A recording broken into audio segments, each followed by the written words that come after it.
QLD와 SSO의 올해 수익률은 둘 다 약 60%입니다. 테슬라와 마이크로소프트도 우리의 종목을 이기지 못했고. 안녕하세요. 웅덩이 매매법 레버리지 ETF 장기 투자자 디벨로몽입니다. 모두 행복한 크리스마스 연휴 보내고 계신가요?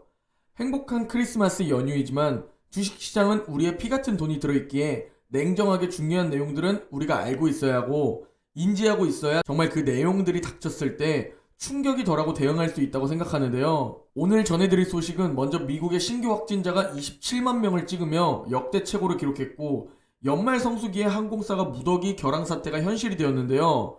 당장 다음 주 주가에도 영향을 줄 수 있을 듯한데, 일주일 전은 오미크론 공포로 하락, 이번 주는 오미크론 우려 완화로 상승, 다시 또 오미크론 공포 확대로 하락할 건지, 뭔가 제가 보기엔 코에 걸면 코걸이, 귀에 걸면 귀걸이로 보입니다.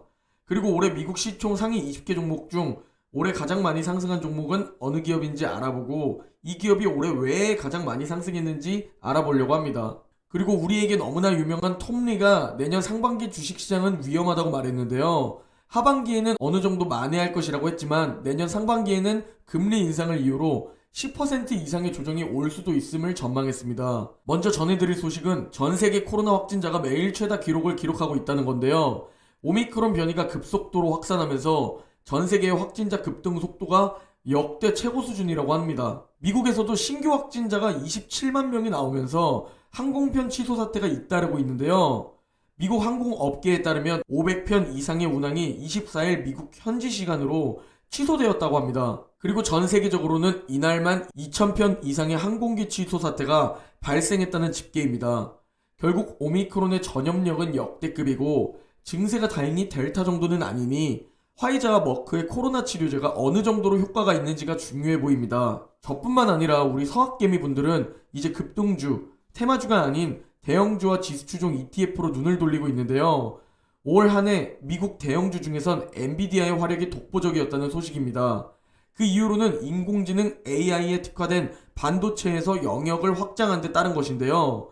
한국경제신문에 따르면 올해 주가 흐름을 살펴보면 기술주들 중에서도 더 혁신성이 보이는 기업들의 시장에 관심이 쏠린 것으로 나타났습니다. 반면에 아마존, 메타 플랫폼즈 등 작년 코로나 수혜를 크게 입었던 종목들은 올해 부진했고요. 올해 상위 20개 종목 중 가장 시가총액이 많이 증가한 종목은 엔비디아였는데요. 엔비디아의 주가는 올해만 약 127% 증가했습니다. 그 이유를 몇몇 살펴보면 AI 기반의 메타버스 협업 플랫폼 옴니버스를 발표하면서 한번 급등해 주었고, 일단 실적 발표가 받쳐준 게 가장 큰 이유입니다. 실적이 받쳐주는데 혁신성까지 보이니 매수세가 더 많이 쏠린 거죠. 그렇다면 다른 빅테크 기업들의 올해 주가 상승률은 어떻게 될까요? 먼저 애플은 36% 상승해 주었고, 마이크로소프트가 54%나 상승해 주며 애플의 시총을 한번 뒤집었었죠. 그리고 구글이 올해 70% 상승해주며 아마존의 3위 자리를 빼앗았고, 아마존이 7% 상승률로 가장 저조합니다. 작년 코로나 수혜를 많이 본 탓인지 횡보가 길어지고 있죠. 그리고 테슬라가 46% 상승하며 전 페이스북, 메타 플랫폼즈의 시총을 앞질렀고, 메타도 다사다난했지만 올해 24% 상승해 주었네요. 여담으로 우리가 투자하고 있는 QLD와 SSO의 올해 수익률은 둘 다 약 60%입니다. 테슬라와 마이크로소프트도 우리의 종목을 이기지 못했고, 구글과 엔비디아만 QLD와 SSO의 수익률을 앞질렀습니다. 오늘 제가 중요하게 꼭 다뤄드리고 싶었던 내용이 강세론자로 유명한 톰리가 내년 주식시장이 위험할 것이라고 전망했다는 건데요. 올해보다 변동성이 크고 어려운 해가 될 것이라고 전망했지만 하반기부터는 반등을 기대해본다고 말했습니다. 내년 상반기에는 금리 인상과 중간선거가 있기에 약 10% 정도의 조정이 있을 수 있다고 했는데요. 우리가 10% 조정이 오면 얼마나 고통스러운지 지금은 못 느낄 겁니다. 하루하루 그 조정장에 몸담고 있으면 그땐 알게 되겠죠. 하지만 알고 있어야 그나마 덜 아프다고 생각합니다. 큰 조정이 안 올 수도 있고 더 큰 하락장이 올 수도 있지만 인지를 하고 있어야겠죠. 그리고 내년에도 역시 변동성이 클 것이라고 말했는데 그 이후로 금리 인상과 공급망 혼란과 인플레이션, 그리고 여전히 지속되고 있는 코로나를 이유로 들며 롤러코스터 같은 주식시장을 전망했습니다. 그리고 톰리는 이번 12월 24일 전에 곧 바닥을 찍고 상승할 것이라고 예측했는데 그의 말대로 3일 동안 급등해 주었죠. 그리고 그는 내년에도 빅테크 기업을 여전히 좋게 봤습니다. QLD 주봉 차트를 가지고 왔는데요. 2018년부터 2021년까지의 3년간 차트입니다. 나스닥 기준으로 10% 이상 조정이 온 건 3년 동안 7번입니다. 현재 보는 건 주봉이니 대략적으로 10% 이상 조정이 오면 약 2달 정도는 조정장에 몸담고 있어야 합니다. 꽤 고통스럽겠죠? 그리고 많은 분들이 내년 시장이 약세일 것이라고 전망하는 이유 중 하나가 코로나 이후 너무 크게 주가가 급상승해주며 주봉상으로 봤을 때도 이평선과의 거리가 굉장히 멉니다.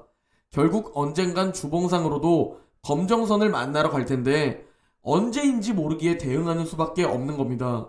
그리고 내년 시장이 불안하신 분들은 폭락을 대비한 현금 10%에서 30%는 종목이라고 생각하고 가지고 있어야 합니다. 특히 2배, 3배 레버리지 투자자라면 말이죠. 저는 제가 3배에 대해 장기 투자하지 않는 이유를 항상 말씀드리고 있는데요. 정답은 절대 없습니다.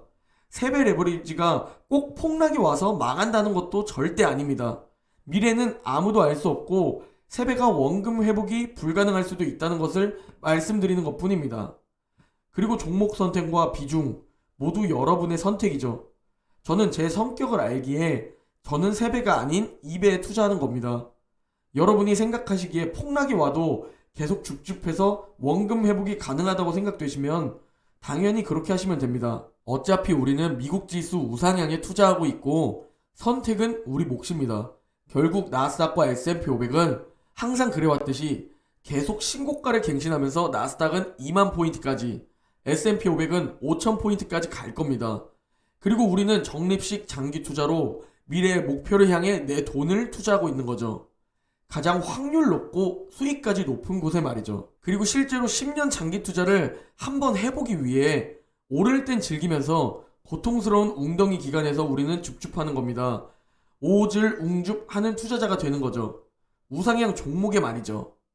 오늘 영상은 여기까지입니다. 제 영상이 도움이 되셨다면 구독과 좋아요, 댓글 한 번씩 부탁드립니다. 모두 행복한 일요일 보내시고 내일 영상에서 뵙겠습니다.